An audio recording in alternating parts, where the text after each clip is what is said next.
Well guys, look what I found. This makes number 14. Yes, it's a Roper, because it's the old square fender. And it's the RT16T. So it's basically the Roper version of the Sears SS16. And this is what the SS16 started out as. I just got done getting the tractor out of the back of my truck. I got it last night, and I'm pretty happy with it. There are some things I noticed, like there's a pretty decent dent in the gas tank.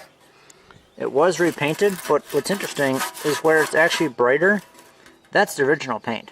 That's the repaint. So I'm gonna work my magic on this and get all this repaint off. I mean, it just literally falls off. Like down here, it's just falling off, and you can see there it all is in the pavement. But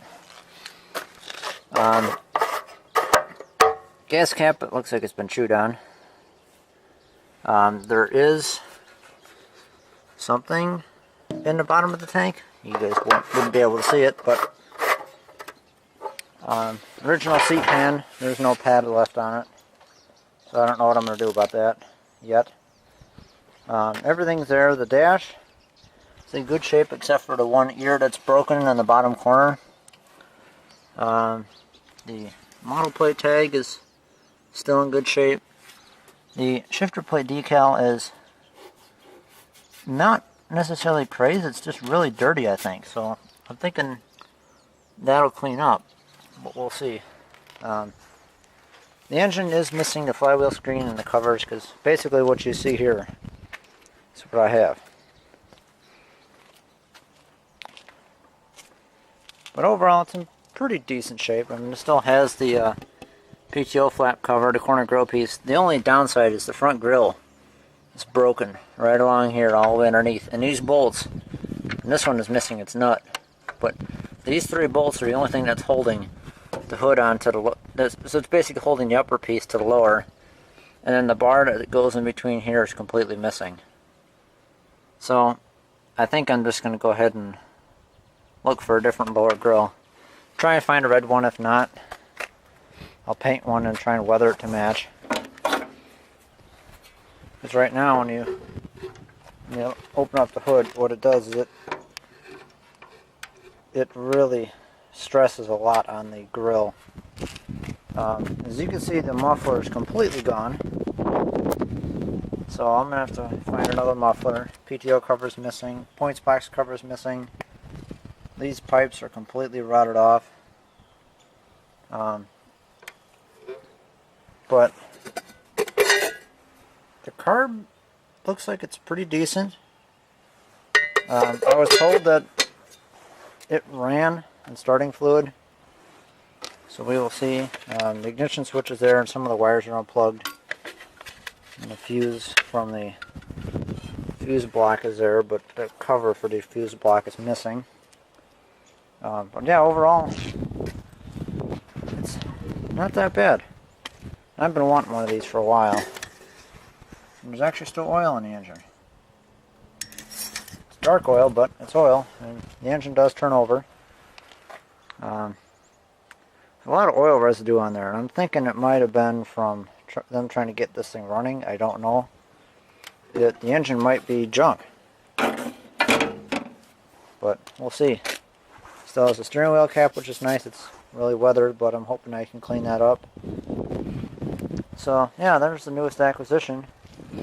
And yesterday I also brought home this guy. Looks a lot different from the last time you guys saw it. This is the diesel swapped Suburban. I cut a piece of sheet metal and put it in where the headlights will go, so it looks like the recoil start model. And before, you guys saw it with this hood on it where it was cut out for the exhaust, and on the other side it was cut out for the air filter. Well, all that stuff fits underneath the hood. I'm not using the stock muffler anymore. I do have my stack down there that I'll put on, and that's why the exhaust is pointing up. The best part about it, all the good stuff is under the hood now. This intake manifold took a lot of time. It's not very pretty, but it's functional because I wanted to make sure I had an air shroud on it, because the air that gets blown off the flywheel goes into the head, and without that there's basically no cooling to the head except for the atmospheric air. So I did that and made all this from scratch. Cut a flange out on the plasma cutter, the CNC plasma cutter that is, and same with the exhaust flange. This is part of the pipe that was on the tractor that came out like this for the factory muffler for this engine. Just TIG welded. It's not pretty, but we TIG welded the elbow on there, and basically got everything so where it fits underneath the hood. This pulley is a rather rare pulley. It's off of the hydro drive tractors, except being that this is a 1-inch crank, this is actually off of a Roper Hydro 13. The guy on Facebook was parting one out, and I was lucky I got this pulley. I think I paid like 20 bucks for it.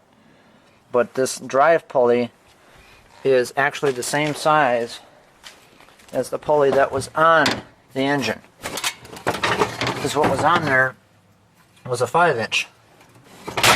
And I want to be able to run belt-driven attachments, and so when I saw this, saw that some guy was parting the tractor out, I asked about the pulley, and sure enough, I was able to score that. The clutch, I still need to re-drill a hole and tweak a little bit, but basically I'm using the holes. It's really hard to see in there, but I'm using the holes. There's one bolt right here, and then the other one's holding the voltage regulator down.